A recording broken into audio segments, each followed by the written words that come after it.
পাখি। আমি তো এটা আনা ওখানেও দেখে চিনছি, তারপরে আমি এসে আবার একটু গুগলে সার্চ দিয়ে দেখছি। হ্যাঁ, এটা আবাবিল পাখি। আপনি তো দেখা যায় ওকে ঐতিহাসিক পাখি। এখন কি সমস্যা? উঠতে পারে না। আচ্ছা, কোথায় পাইছিলেন ওকে? ওকে ওই বনানীতে একটা রুফটপ রেস্টুরেন্টের জি। ইয়ের মধ্যে এসে পড়েছিল রাত্রেবেলায়। আচ্ছা,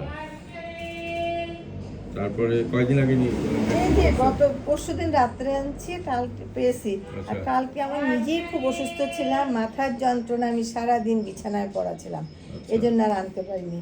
তা আজকে সারা রাত প্রায় জাগরণ ছিলাম, তারপর হঠাৎ আমি একটু সার্চ করতে করতে আপনার ইয়েটা পেলাম। আচ্ছা, তাই এমনি তখন হাগু কেমন করে? নর্মাল নর্মাল আচ্ছা, হাবি নরমাল হাগু করতেছে। হ্যাঁ normal। আর খায় কি?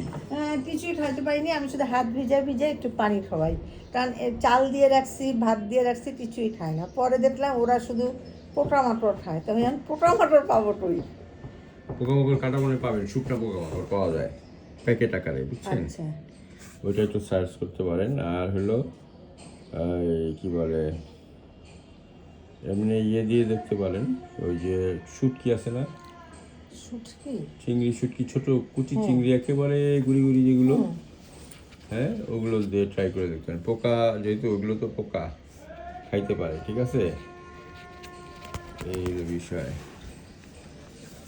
আমার পোষা বিড়াল হয়তো কোনো মানে হয়রান হয়ে গিয়ে পড়ে গেছিল, বুঝছেন? এখন একটু দুর্বল আছে, দেখালো কি অবস্থা। আবাবিল পাখি, এই পাখি পাথর দিয়া হাতি কাজ কেটে হালাইছে। হ্যাঁ,